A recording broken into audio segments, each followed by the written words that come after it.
आसीगला आपण मानक पाखु आसीगला बर्तमान आपणकर विचार कर आसीगला चिंता कर आसीगला कार्य कर आसीगला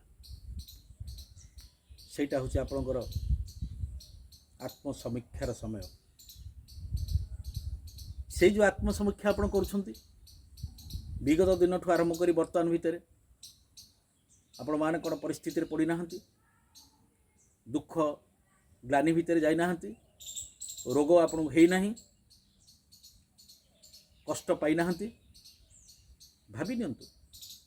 ये गोटे सही परिस्थिति किंतु निजर स्वास्थ्य को संपत्ति रूप धरी आप चलतु निजर मानसिक स्वास्थ्य शारीरिक स्वास्थ्य सबू को आपणे चलतु एवं प्रत्येक मुहूर्त रे समय सदुपयोग करंतु केवल बाहर गले आप समय सदुपयोग करें ता नुह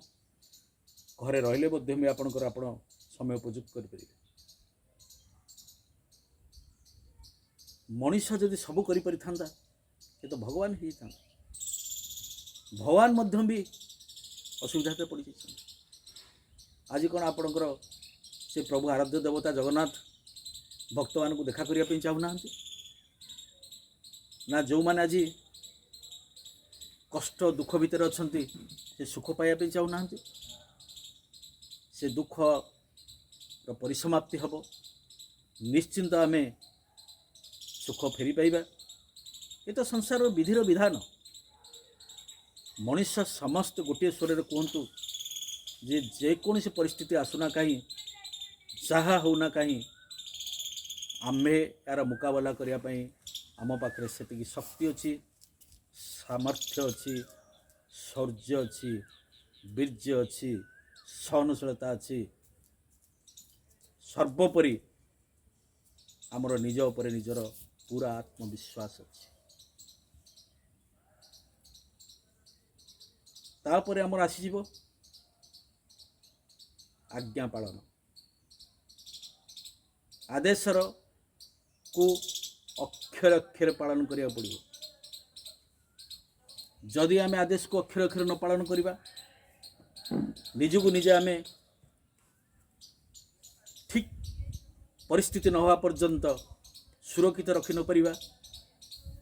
ताले ए जो विभीषिका चली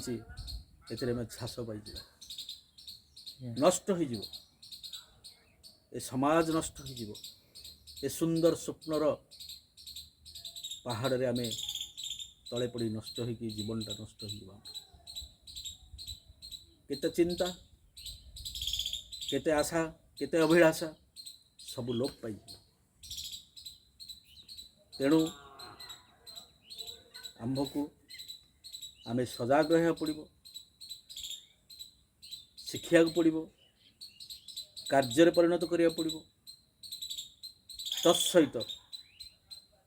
मन को सुदृढ़ रखी जहाँ विवेक को पचारि सबु जिनस को भूली परिस्थिति मुकाबला करिया पड़ो ताहले आमे जययुक्त हवा शेष गोटे पॉइंट कहबी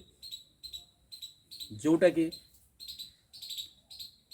सबुठार बड़ इम्पोर्टाट पॉइंट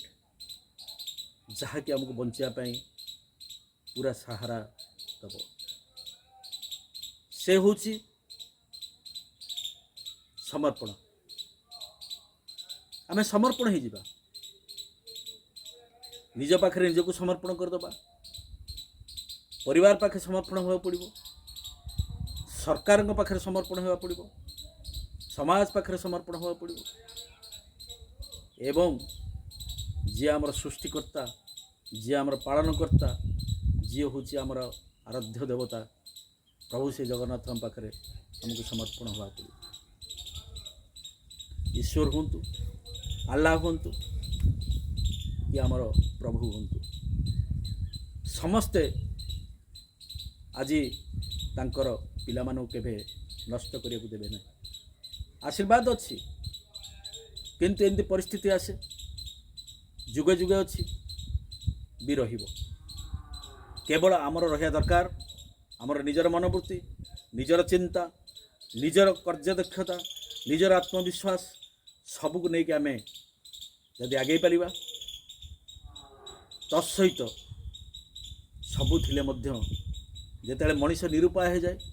ସେତେବେଳେ ଆତ୍ମସମର୍ପଣ କରିଦିଏ, ନିଜକୁ ସମର୍ପଣ କରିଦିଏ। ସମର୍ପଣ ଏତେ ବଡ଼ ଶବ୍ଦ, ଏତେ ବଡ଼ ମୂଲ୍ୟବୋଧ ଜିନିଷ ଯାହାକି ଆପଣଙ୍କୁ ବଞ୍ଚାଇବାର ସାହାରା ହିଁ ଦେଇଦିଏ। ଆଜି ଆମ ସମର୍ପଣ ହୋଇଯିବା, ଆମେ ବଞ୍ଚିଯିବା। ଶେଷରେ ଗୋଟିଏ ମୋର ଅନୁରୋଧ, ଆପଣମାନେ ପ୍ରତ୍ୟେକ ଜିନିଷକୁ ଅନୁଧ୍ୟାନ କରି ଆଜ୍ଞା ପାଳନ କରି ସମର୍ପଣ ହୋଇଯାଆନ୍ତୁ, ନିଶ୍ଚିନ୍ତ ବଞ୍ଚିଯିବେ। ଧନ୍ୟବାଦ।